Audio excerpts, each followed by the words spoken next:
Macondo estaba en ruinas. En los pantanos de las calles quedaban muebles despedazados, esqueletos de animales cubiertos de lirios colorados, últimos recuerdos de las hordas de advenedizos que se fugaron de Macondo, tan atolondrados como habían llegado. Las casas paradas con tanta urgencia durante la fiebre del banano habían sido abandonadas. La compañía bananera desmanteló sus instalaciones. De la antigua ciudad alambrada solo quedaban los escombros. Las casas de madera, las frescas terrazas donde transcurrían las serenas tardes de naipes, parecían arrasadas por una anticipación del viento profético que años después había de borrar a Macondo de la faz de la tierra. El único rastro humano que dejó aquel soplo voraz fue un guante de Patricia Brown, en el automóvil sofocado por las trinitarias. La región encantada que exploró José Arcadio Buendía en los tiempos de la fundación y donde luego prosperaron las plantaciones de banano, era un tremedal de cepas putrefactas, en cuyo horizonte remoto se alcanzó a ver por varios años la espuma silenciosa del mar. Aureliano II padeció una crisis de aflicción el primer domingo que vistió ropas secas y salió a reconocer el pueblo. Los sobrevivientes de la catástrofe, los mismos que ya vivían en Macondo, antes de que fuera sacudido por el huracán de la compañía bananera, estaban sentados en mitad de la calle gozando de los primeros soles. Todavía conservaban en la piel el verde de alga y el olor de rincón que les imprimió la lluvia, pero en el fondo de sus corazones parecían satisfechos de haber recuperado el pueblo en que nacieron. La calle de los turcos era otra vez la de antes, la de los tiempos en que los árabes de pantuflas y argollas en las orejas que recorrían el mundo, cambiando guacamayas por chucherías, hallaron en Macondo un buen recodo para descansar de su milenaria condición de trashumantes. Al otro lado de la lluvia, la mercancía de los bazares estaba cayéndose a pedazos. Los géneros abiertos en la puerta estaban veteados de musgo, los mostradores socavados por el comején y las paredes carcomidas por la humedad. Pero los árabes de la tercera generación estaban sentados en el mismo lugar y en la misma actitud de sus padres y sus abuelos, taciturnos, impávidos, invulnerables al tiempo y al desastre, tan vivos o tan muertos como estuvieron después de la peste, del insomnio y de las 32 guerras del coronel Aureliano Buendía.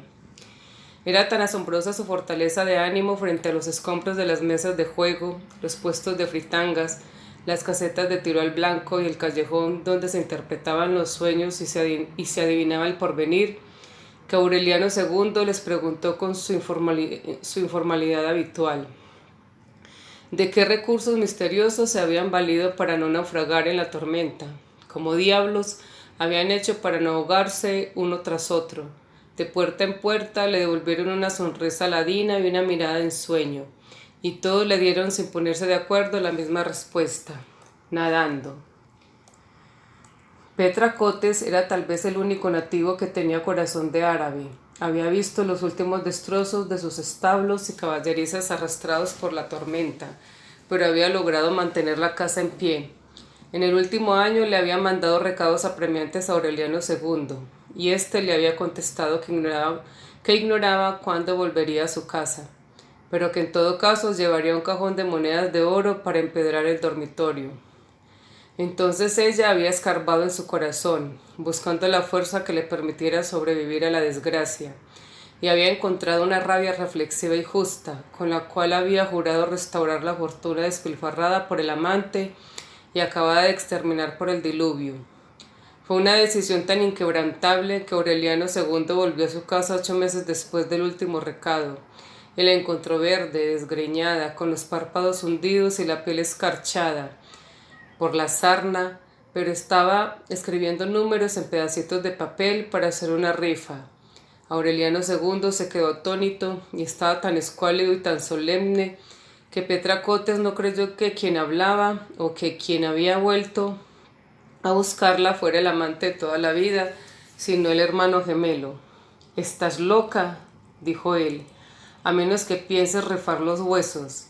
Entonces ella le dijo que se asomara al dormitorio, y Aureliano II vio la mula. Estaba con el pellejo pegado a los huesos como la dueña, pero tan viva y resuelta como ella.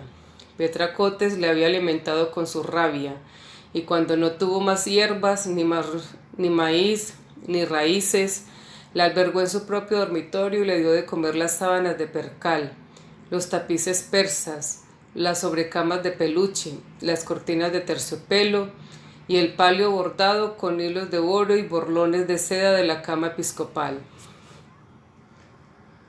Úrsula tuvo que hacer un gran esfuerzo para cumplir su promesa de morirse cuando escampara.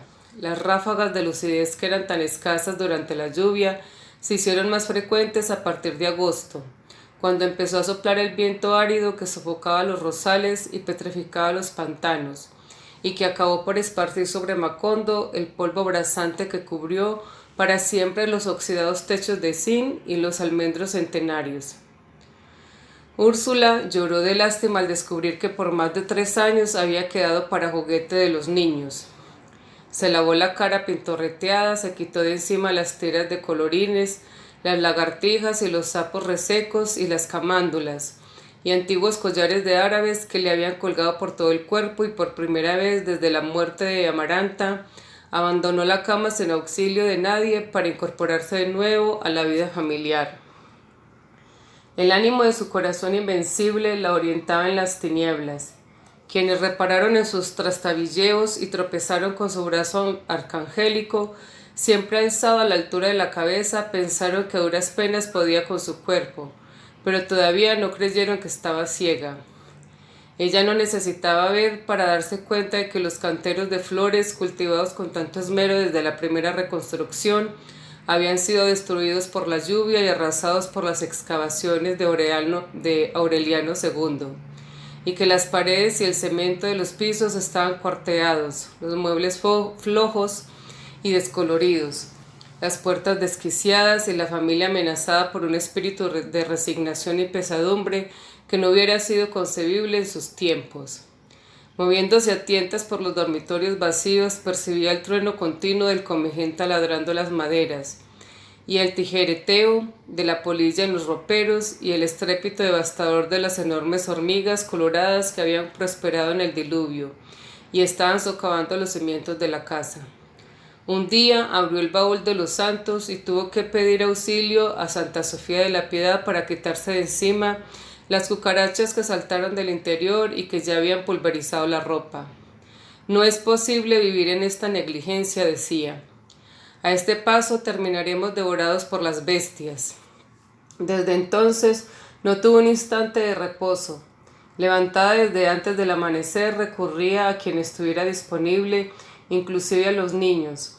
Puso al sol las escasas ropas que todavía estaban en condiciones de ser usadas. Ahuyentó a las cucarachas con sorpresivos asaltos de insecticida, raspó las venas del comején en puertas y ventanas y asfixió con cal viva las hormigas en sus madrigueras.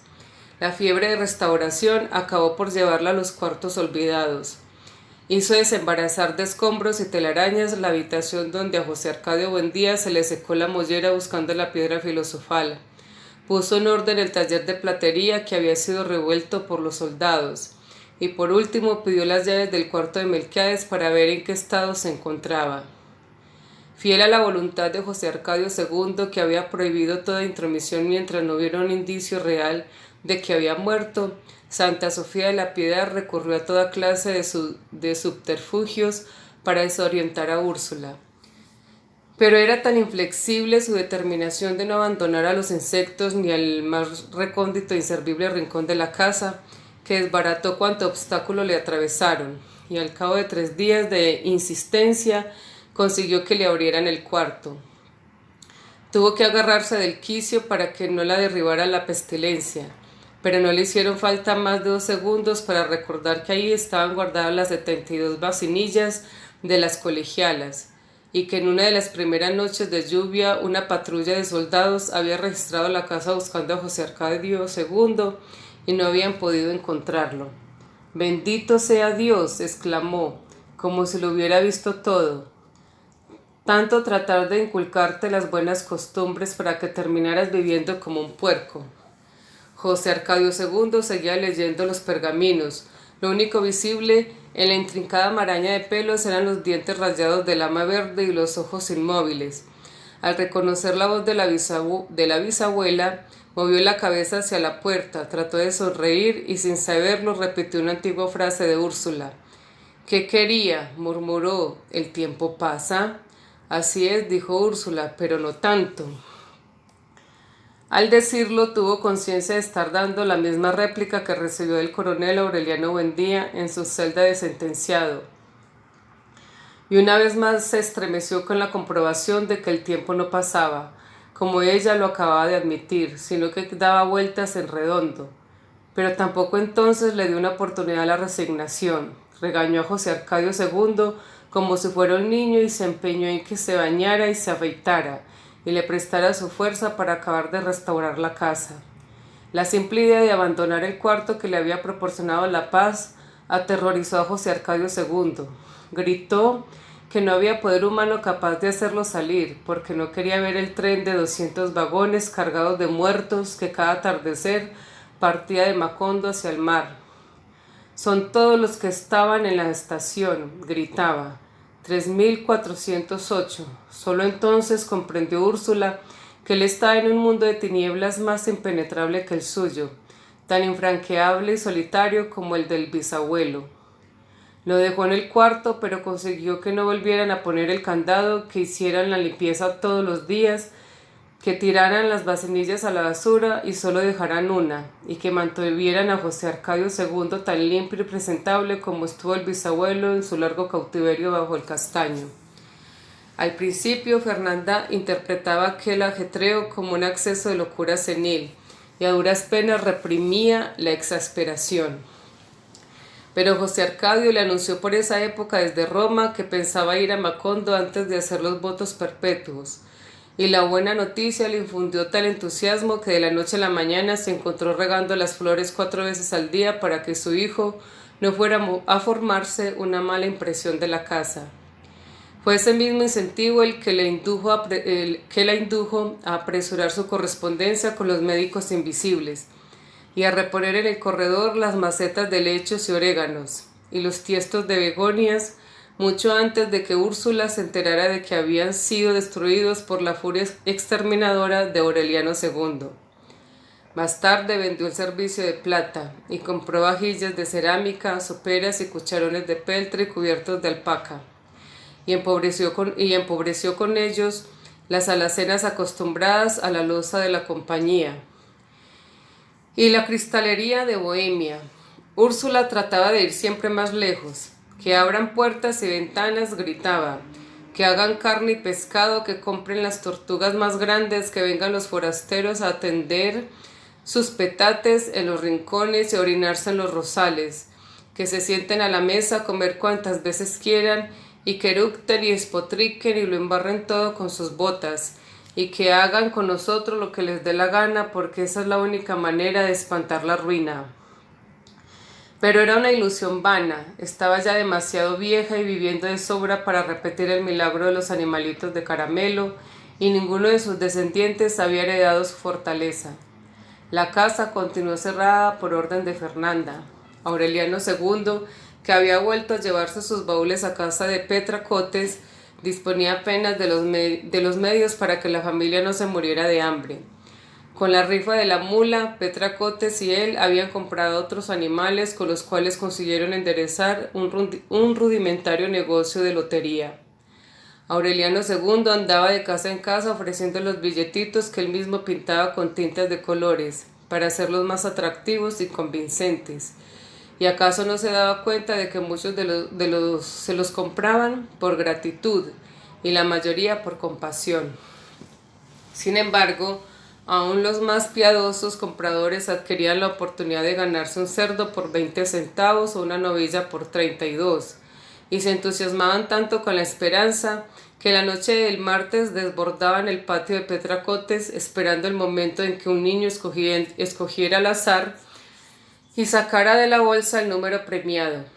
Aquello no tardó en convertirse en una feria semanal, pues desde el atardecer se instalaban en el patio mesas de fritangas y puestos de bebidas, y muchos de los favorecidos sacrificaban allí mismo el animal ganado con la condición de que otros pusieran la música y el aguardiente. De modo que sin haberlo deseado, Aureliano II se encontró de pronto tocando otra vez el acordeón y participando en modestos torneos de voracidad. Estas humildes réplicas de las parrandas de otros días sirvieron para que el propio Aureliano II descubriera cuánto habían decaído sus ánimos y hasta qué punto se había secado su ingenio de cumbiambero magistral. Era un hombre cambiado. Los 120 kilos que llegó a tener en la época en que lo desafió la elefanta se habían reducido a 78. La candorosa y abogotada cara de tortuga se le había vuelto de iguana, y siempre andaba cerca del aburrimiento y el cansancio.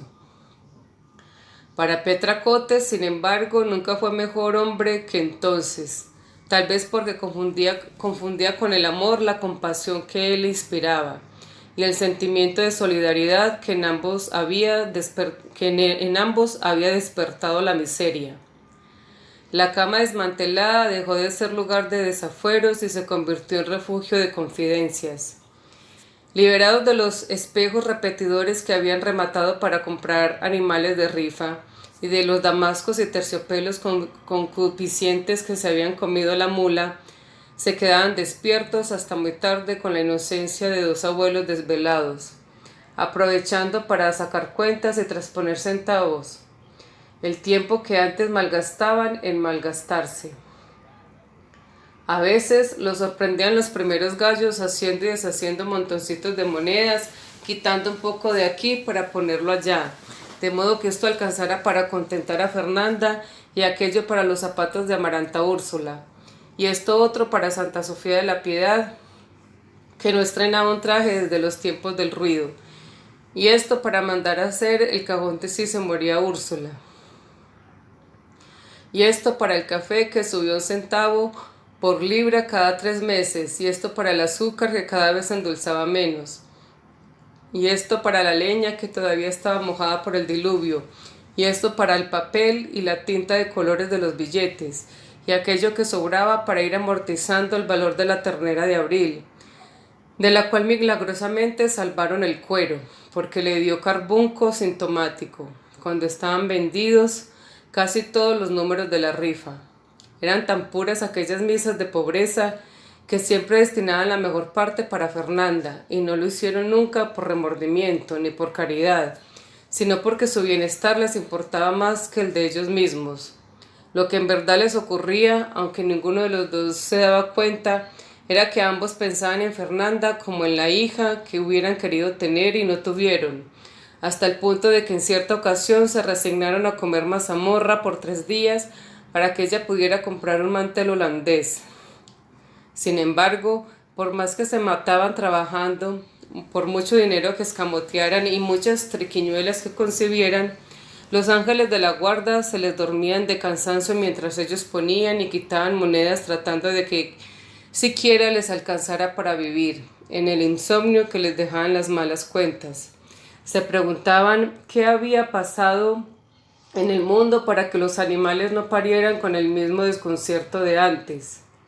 ¿Por qué el dinero se desbarataba en las manos y por qué la gente que hacía poco tiempo quemaba mazos de billetes en la cumbiamba consideraba que era un asalto en despoblado cobrar 12 centavos por la rifa de 6 gallinas?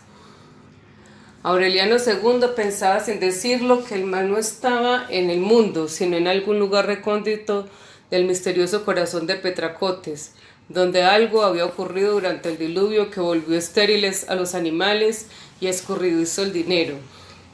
Intrigado con ese enigma, escarbó tan profundamente en los sentimientos de ella que buscando el interés encontró el amor, porque tratando de que ella lo quisiera, terminó por quererla. Petra Cotes, por su parte, lo iba queriendo más a medida que sentía aumentar su cariño. Y fue así como en la plenitud del otoño volvió a creer en la superstición juvenil de que la pobreza era una servidumbre del amor. Ambos evocaban entonces como un estorbo las parrandas desatinadas, la riqueza aparatosa y la fornicación sin frenos, y se lamentaban de cuánta vida les había costado encontrar el paraíso de la soledad compartida. Locamente enamorados al cabo de tantos años de complicidad estéril, gozaban con el milagro de quererse tanto en la mesa como en la cama, y llegaron a ser tan felices que todavía cuando eran dos ancianos agotados seguían retozando como conejitos y peleándose como perros.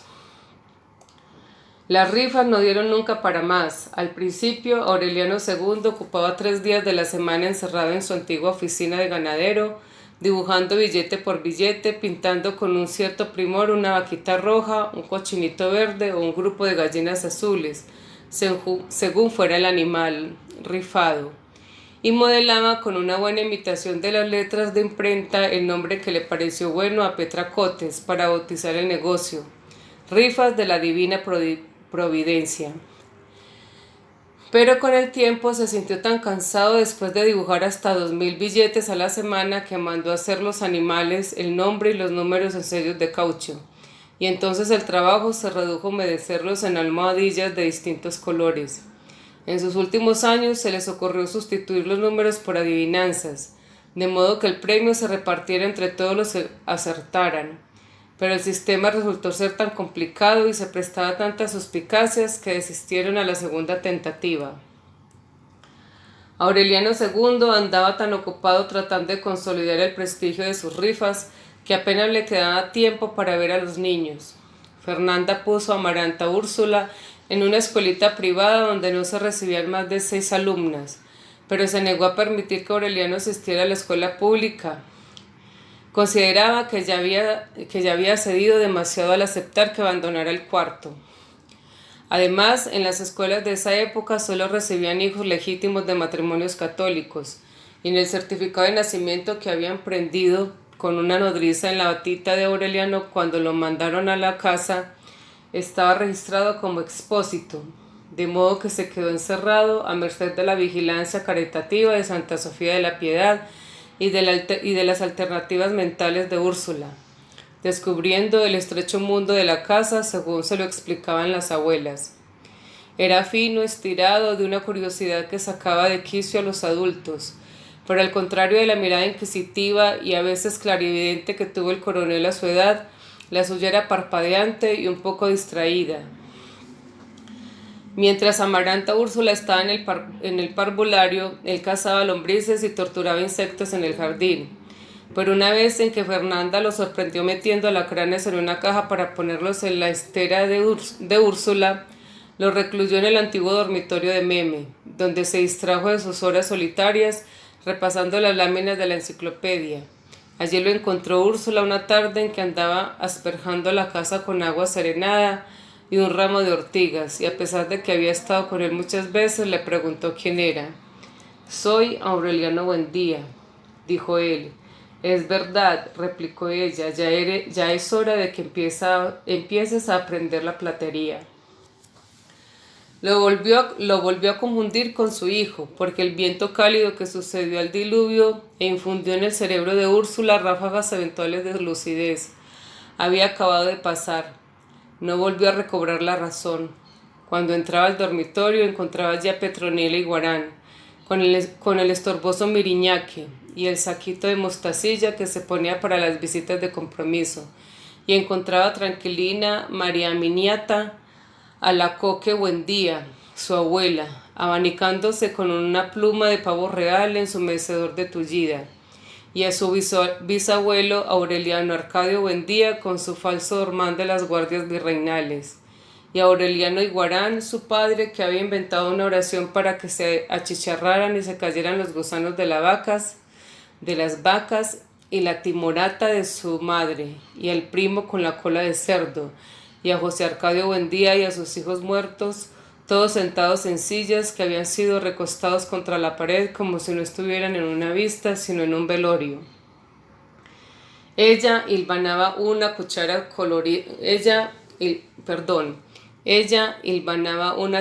colorida, comentando asuntos de lugares apartados y tiempos sin coincidencia, de modo que cuando Amaranta Úrsula regresaba de la escuela y Aureliano se cansaba de la enciclopedia, la encontraban sentada en la cama hablando sola y perdida en un laberinto de muertos.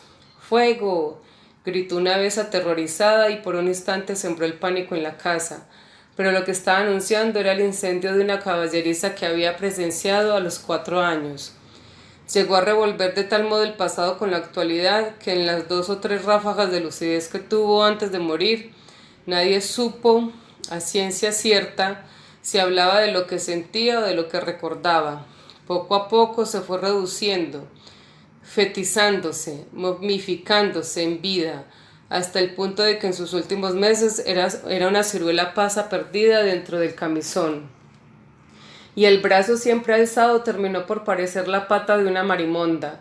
Se quedaba inmóvil varios días y Santa Sofía de la Piedad tenía que sacudirla para convencerse de que estaba viva, y se la sentaba en las piernas para alimentarla con cucharaditas. Esas cucharaditas eran de agua de azúcar. Parecía una anciana recién nacida. Amaranta, Úrsula y Aureliano la llevaban y la traían por el dormitorio. La acostaban en el altar para ver que era apenas más grande que el niño Dios. La acostaban en el altar para ver que era más grande que el niño Dios. Y una tarde la escondieron en un armario del granero, donde hubiera podido comérsela las ratas. Un domingo de Ramos entraron al dormitorio mientras Fernanda estaba en misa y cargaron a Úrsula por la nuca y los tobillos. Pobre la tatarabuelita, dijo Amaranta a Úrsula, se nos murió de vieja. Úrsula se sobresaltó. Estoy viva, dijo. Ya ves, dijo Amaranta a Úrsula, reprimiendo la risa, ni siquiera respira. Estoy hablando, gritó Úrsula. Ni siquiera habla, dijo Aureliano, se murió como un grillito. Entonces Úrsula se rindió a la evidencia. Dios mío, exclamó en voz baja, de modo que esto es la muerte. Inició una oración interminable, atropellada, profunda, que se prolongó por más de 2 días, y que el martes había degenerado en un revoltijo de súplicas a Dios y de consejos prácticos para que las hormigas coloradas no tumbaran la casa, para que nunca dejaran apagar la lámpara frente al daguerrotipo de remedios, y para que cuidaran de que ningún buen día fuera a casarse con alguien de su misma sangre, porque nacerían los hijos con cola de puerco. Aureliano II trató de aprovechar el delirio para que le confesara dónde estaba el oro enterrado, pero otra vez fueron inútiles las súplicas. Cuando aparezca el dueño, dijo Úrsula, Dios ha de iluminarlo para que lo encuentre.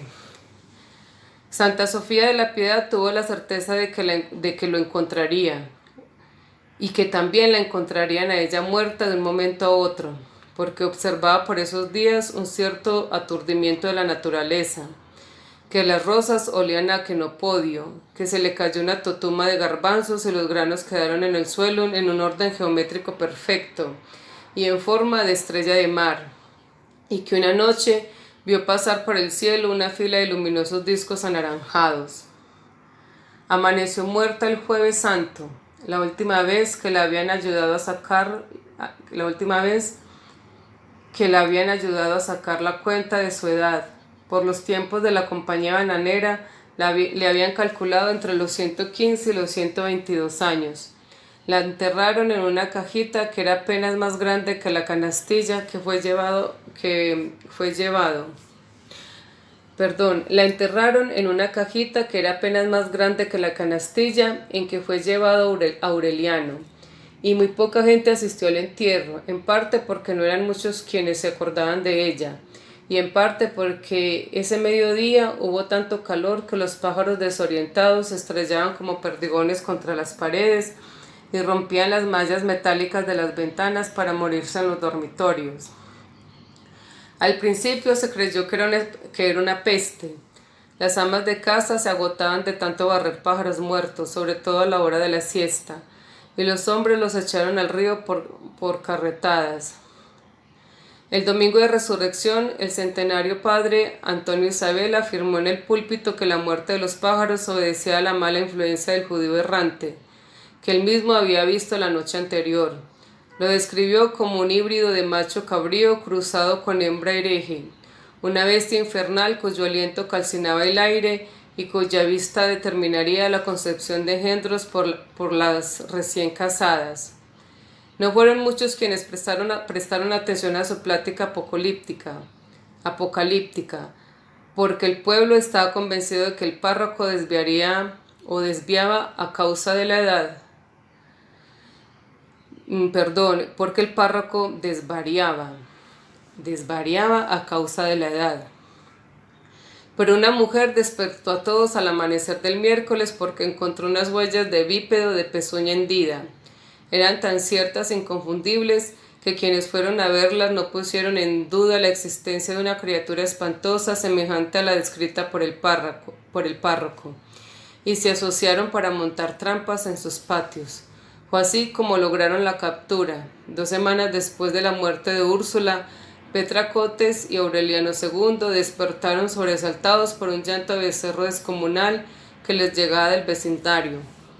Cuando se levantaron, ya un grupo de hombres estaba desenterrando al monstruo de las afiladas varas que habían parado en el fondo de una fosa cubierta con hojas secas y había dejado de berrear.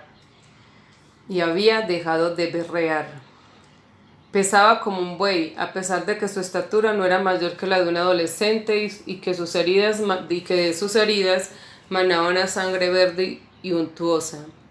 Tenía el cuerpo cubierto de un pelambre áspero, plagado de garrapatas menudas y el pellejo petrificado por una costra de rémora.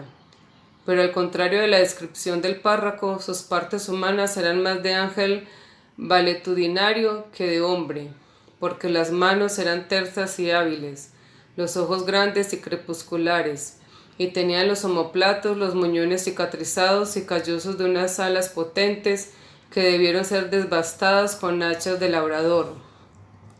Lo colgaron por los tobillos en un almendro de la plaza para que nadie se quedara sin verlo, y cuando empezó a pudrirse, lo incineraron en una hoguera porque no se pudo determinar si su naturaleza bastarda era de animal para echar en el río o de cristiano para sepultar. Nunca se estableció si en realidad fue por él que se murieron los pájaros, pero las recién casadas no concibieron los engendros anunciados, ni disminuyó la intensidad del calor. Rebeca murió a fines de ese año. Argénida, su criada de toda la vida, pidió ayuda a las autoridades para derribar la puerta del dormitorio donde su patrona estaba encerrada desde hacía 3 días. Y la encontraron en la cama solitaria, enroscada como un camarón, con la cabeza pelada por la tiña y el pulgar metido en la boca. Aureliano II se hizo cargo del entierro y trató de restaurar la casa para venderla, pero la destrucción estaba tan encarnizada en ella que las paredes se desconchaban acabadas de pintar y no hubo argamasa bastante gruesa para impedir que la cizaña triturara los pisos y la hiedra pudriera los horcones. Todo andaba así desde el diluvio. La desidia de la gente contrastaba con la voracidad del olvido, que poco a poco iba carcomiendo sin piedad los recuerdos, hasta el extremo de que por esos tiempos, en un nuevo aniversario del Tratado de Neerlandia, llegaron a Macondo unos emisarios del presidente de la República para entregar por fin la condecoración varias veces rechazada por el coronel Aureliano Buendía. Y perdieron toda una tarde buscando a alguien que les indicara dónde podían encontrar a algunos de sus descendientes. Aureliano II estuvo tentado de recibirla creyendo que era una medalla de oro macizo, pero Petra Cotes lo persuadió de la indignidad cuando ya los emisarios aprestaban bandos y discursos para la ceremonia. También por esa época volvieron los gitanos, los últimos herederos de la ciencia de Melquiades, y encontraron el pueblo tan acabado y a sus habitantes tan apartados del resto del mundo, que volvieron a meterse en las casas arrastrando fierros imantados como si de veras fueran el último descubrimiento de los sabios babilonios. Y volvieron a concentrar los rayos solares con la lupa gigantesca, y no faltó quien se quedara con la boca abierta, viendo caer peroles y rodar calderos. Y quienes pagaran 50 centavos para asombrarse con una gitana que se quitaba y se ponía la dentadura postiza. Un desvencijado tren amarillo que no traía ni llevaba a nadie, y que apenas se detenía en la estación desierta, era lo único que quedaba del tren multitudinario en el cual enganchaba el señor Brown su vagón con techo de vidrio y poltronas de obispo, y de los trenes fruteros de 120 vagones que demoraban pasando toda una tarde. Los delegados curiales que habían ido a investigar el informe sobre la extraña mortandad de los pájaros y el sacrificio del judío errante Encontraron al padre Antonio Isabel jugando con los niños a la gallina ciega y creyendo que su informe era producto de una alucinación senil. Se los llevaron a un asilo. Poco después mandaron al padre Augusto Ángel a un cruzado de las nuevas jornadas, intransigente, audaz, temerario, que tocaba personalmente las campanas varias veces al día para que no se aletargaran los espíritus, y que andaba de casa en casa despertando los dormilones para que fueran a misa, pero antes de un año estaba tan bien vencido por la negligencia que se respiraba en el aire, por el polvo ardiente que todo lo envejecía y atascaba, y por el sopor que le causaban las albóndigas del almuerzo en el calor insoportable de la siesta. A la muerte de Úrsula, la casa volvió a caer en un abandono del cual no la podría rescatar ni siquiera una voluntad tan resuelta y vigorosa como la de Amaranta Úrsula, que muchos años después, siendo una mujer sin prejuicios, alegre y moderna, con los pies bien asentados en el mundo, abrió puertas y ventanas para espantar la ruina, restauró el jardín, exterminó las hormigas coloradas que ya andaban a pleno día por el corredor y trató inútilmente de despertar el olvido, ese olvidado espíritu de la hospitalidad.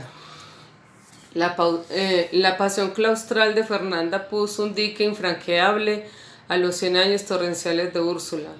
No solo se negó a abrir las puertas cuando pasó el viento árido, sino que hizo clausurar las ventanas con crucetas de madera, obedeciendo a la consigna paterna de enterrarse en vida.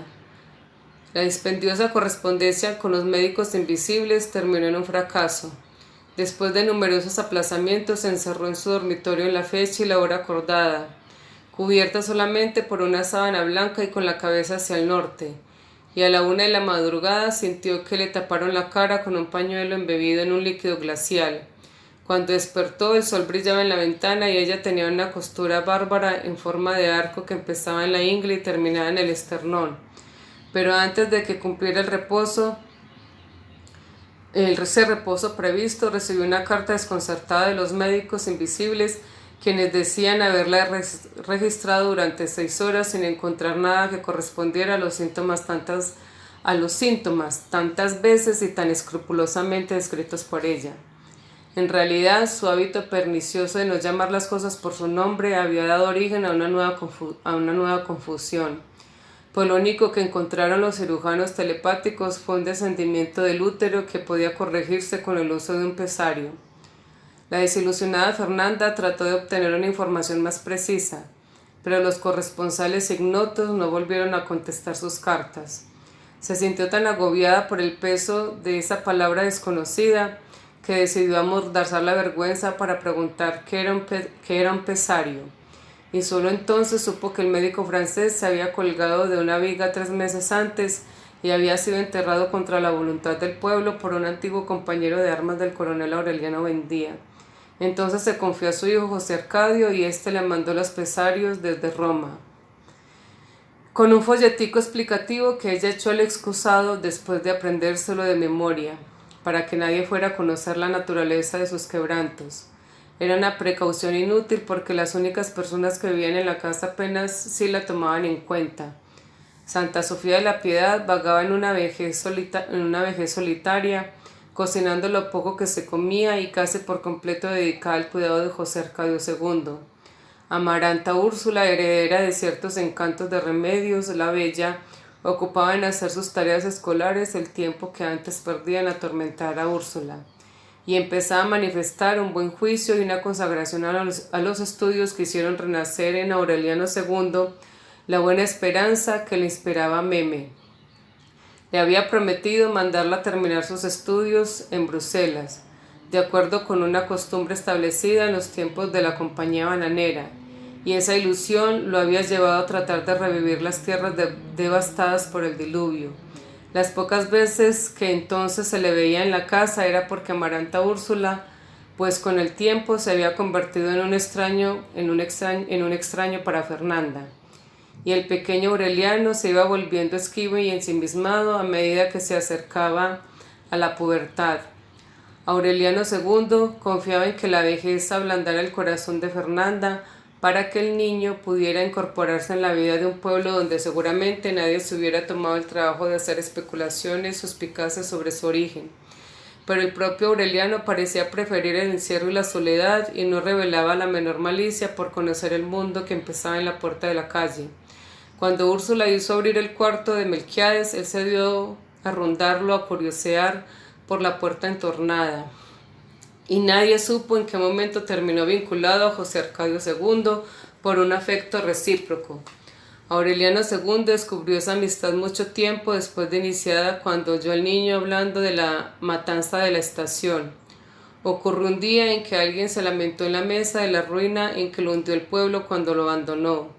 La compañía bananera y Aureliano lo contradijo con una madurez y una versación de persona mayor. Su punto de vista, contrario a la interpretación general, era que Macondo fue un lugar próspero y bien encaminado hasta que lo desordenó y lo corrompió y lo exprimió la compañía bananera, cuyos ingenieros provocaron el diluvio como un pretexto para eludir compromisos con los trabajadores. Hablando con tan buen criterio que a Fernanda le pareció una parodia sacrílega de Jesús entre los doctores, el niño describió con detalles precisos y convincentes cómo el ejército ametralló a más de 3.000 trabajadores acorralados en la estación y cómo cargaron los cadáveres en un tren de 200 vagones y los arrojaron al mar. Convencida como la mayoría de la gente de la verdad oficial de que no había pasado nada, Fernanda se escandalizó con la idea de que el niño había heredado los instintos anarquistas del coronel Aureliano Buendía y le ordenó callarse.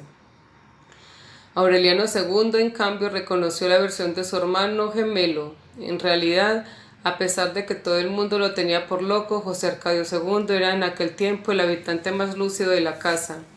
Enseñó al pequeño Aureliano a leer y a escribir, lo inició en el estudio de los pergaminos y le inculcó una interpretación tan personal de lo que significó para Macondo la compañía bananera que muchos años después, cuando Aureliano se incorpora al mundo, había de pensarse que contaba una versión alucinada, porque era radicalmente contraria a la falsa que los historiadores habían admitido y consagrado en los textos escolares. En el cuarto apartado a donde nunca llegó el viento árido, ni el polvo ni el calor, ambos recordaban la visión atrábica de un anciano con sombrero de alas de cuervo que hablaba del mundo a espaldas de la ventana. Muchos años antes de que ellos nacieran, ambos descubrieron al mismo tiempo que allí siempre era marzo y siempre era lunes, y entonces comprendieron que José Arcadio Buendía no estaba tan loco como contaba la familia, sino que era el único que había dispuesto de bastante lucidez para vislumbrar la verdad de que también el tiempo sufría tropiezos y accidentes y podría por tanto astillarse y dejar en un cuarto una fracción eternizada. José Arcadio II había logrado además clasificar las letras crípticas de los pergaminos. Estaba seguro de que correspondían a un alfabeto de 47 a 153 caracteres, que separados parecían arañitas y garrapatas, y que en la primorosa caligrafía de Melquiades parecían piezas de ropa puestas a secar en un alambre. Aureliano recordaba haber visto una tabla semejante en la enciclopedia inglesa, así que la llevó al cuarto para compararla con la de José Arcadio II. Eran iguales en efecto. Por la época en que se le ocurrió la lotería de adivinanzas, Aureliano II despertaba con un nudo en la garganta, como si estuviera reprimiendo las ganas de llorar. Petra Cotes lo interpretó como uno de los tantos trastornos provocados por la mala situación, y todas las mañanas durante más de un año le tocaba el paladar con un hisopo de miel de abejas y le daba jarabe de rábano. Cuando el nudo de la garganta se le hizo tan opresivo que le costaba trabajo respirar, Aureliano II visitó a Pilar Ternera por si ella conocía alguna hierba de alivio. La inquebrantable abuela, que había llegado a los 100 años al frente de un burdelito clandestino, no confió en supersticiones terapéuticas, sino que consultó el asunto con las barajas. Vio el caballo de oros con la garganta herida por el acero de la sota de espadas y dedujo que Fernanda estaba tratando de que el marido volviera a la casa mediante el desprestigiado sistema de hinchar alfileres en su retrato. En este caso es hincar alfileres en su retrato. pero que le había provocado un tumor interno por un conocimiento torpe de sus malas artes. Como Aureliano II no tenía más retratos que los de la boda, y las copias estaban completas en el álbum familiar, siguió buscando por toda la casa en los descuidos de la esposa, y por fin encontró en el fondo del ropero media docena de pesarios en sus cajitas originales. Creyendo que las rojas llantitas de caucho eran objetos de hechicería, se metió una en el bolsillo para que la viera Pilar Ternera. Ella no pudo determinar su naturaleza, pero le pareció tan sospechosa que de todos modos se hizo llevar la media docena y la quemó en una hoguera que prendió en el patio para conjurar en el supuesto maléfico de Fernanda, y le indicó a Aureliano II que mojara una gallina clueca y la enterrara viva bajo el castaño. Y él lo hizo de tan buena fe que cuando acabó de disimular con hojas secas la tierra removida, ya sentía que respiraba mejor. Por su parte, Fernanda interpretó la desaparición como una represalia de los médicos invisibles y se cosió en la parte interior de la camisola una faltriquera de jareta donde guardó los pesarios nuevos que le mandó su hijo. 6 meses después del enterramiento de la gallina, Aureliano II despertó a medianoche con un acceso de tos y sintiendo que lo estrangulaban. Esa estrangulación la sentía por dentro con tenazas de cangrejo. Fue entonces cuando comprendió que por muchos pesarios mágicos que destruyera y muchas gallinas de conjuro que remojara, la única y triste verdad era que estaba muriendo. No se lo dijo a nadie, atormentado por el temor de morirse sin mandar a Bruselas a Amaranta.